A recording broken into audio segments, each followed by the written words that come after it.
Welcome back, everyone, to another episode of the Casual Flipper Podcast. Hope you enjoyed this episode. In today's episode, I'm actually recording it on my device as well, so I could have some video presence. So I'll post that on YouTube. So I'm pretty excited to shift my content in the way that I'm going to try to get more documentation versus creation stuff going on, like you've seen in previous episodes with the meetings that Chris and I were having. But not only that, I want to try to get more video content. So I'm not always super comfortable with video, despite my YouTube channel. A lot more comfortable writing is kind of really where I feel the most comfortable, which is funny because it's actually the one thing I do the least amount of, because I find myself more of a busybody where I'm actually like working and stuff like that. But I think it's time that I start doing more video when it comes to the podcast, because a lot of that content is very easily repurposed and reused on other platforms and stuff like that. So if you want to check out the podcast recorded live, you can definitely check that out on YouTube. And if you just prefer the audio, by all means, that's what this version is for. So anyway, go check that out on YouTube if you like. I don't have my camera died while I was recording the last one. So I'm using my phone now. So what you'll see there is recorded on my phone.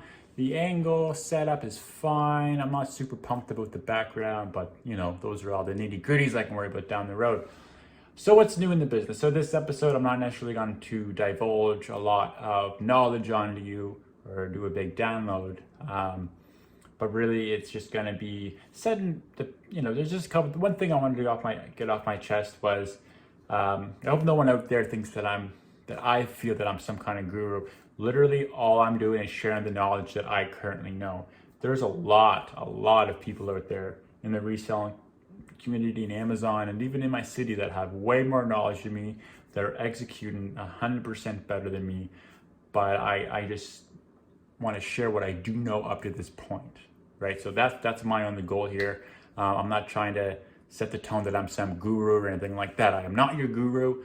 I'm just a guy selling on Amazon. But with that being said, I'm kind of excited because we did recently pass 100K sales over the last 6 months. So I do have something to show for it. I'm not in the $1 million range, but we just did pass $100,000 in the last 12 months, which is exciting because really 80% of that is done in the last 6 months. So, we've definitely done a good job of scaling up from where we were at, and focusing on what was important to us.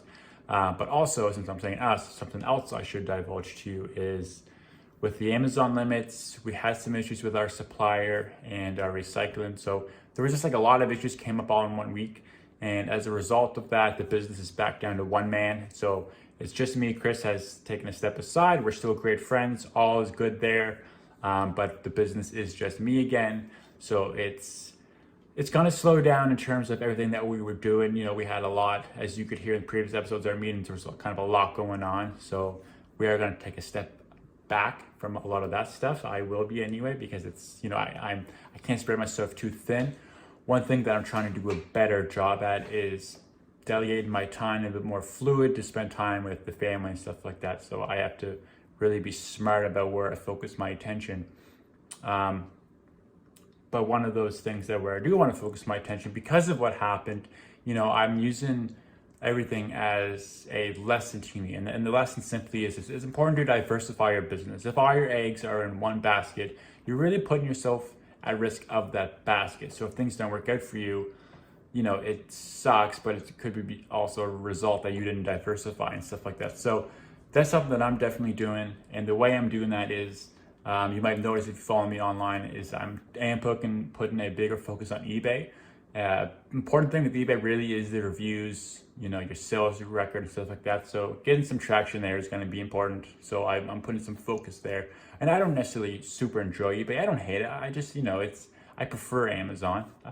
But so anyway, I am doing the eBay thing. And I recently found out that using Chit Chats to ship from Canada to US is actually very affordable. So I've been putting emphasis on selling stuff to the States because I can actually ship to the States cheaper than Canada with a tracker. So that's been huge. So that's been very nice. I recently sold some Dr. Seuss books, which are on fire.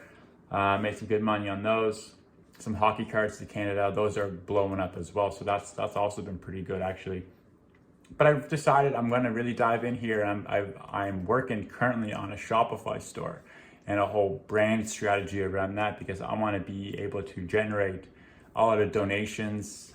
There's some charitable things that I'm fairly passionate about that I'd like to get out there. So I'm building kind of a brand there where I can sell on my own platform. I can, create my own supply, and I think that could be a really powerful thing. So I am building my own Shopify store, which I'm excited about. I enjoy building it. I enjoy doing the blog posts and the social, and I enjoy building that. Like, I really like getting to the ground and building up. So I'm excited about that. I had a bracelet company one time called My Buddha Bracelet, and I was drop shipping them, and I really enjoyed making the Facebook posts and doing all that stuff. And I gotta say, as much as I didn't enjoy it, because the customer experience with drop shipping from China is horrible in my opinion, I enjoy doing the social aspect, maybe not so much the ads, but I had a pretty strong community on Facebook, stuff like that. So I enjoyed that aspect of it. But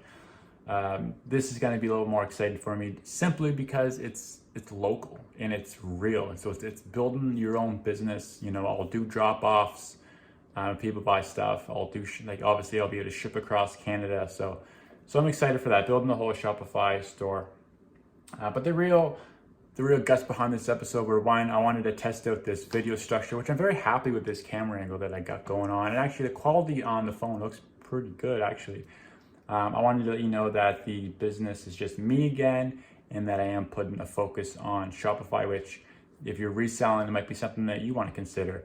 There's a tool called Joe Lister that you can use, which actually takes your Amazon listings, migrates them to both Shopify and eBay. So if someone goes on eBay, purchases your book or whatever, Amazon will still fulfill that order, and that goes for Shopify as well. So on my Shopify store, I can have all kinds of inventory there that is actually fulfilled by Amazon, and then I can slowly kind of build up my own fulfillment. So maybe I'll have 500 books Amazon fulfills on my own Shopify store, and maybe 50 that I do, just to kind of get into the practice, into the routine of it, and kind of see the ROI and stuff like that. So food for thought. I just wanted to give you another strategy, plant some seeds in your noggin about diversifying and stuff like that. So anyway, guys, I hope you enjoyed this episode. It was nice just to sit here and talk to you. There's always craziness going on my podcast with interviews and different content structures. So it's nice just to sit down and chat. Anyway, I hope you enjoy this. Be well and keep crushing.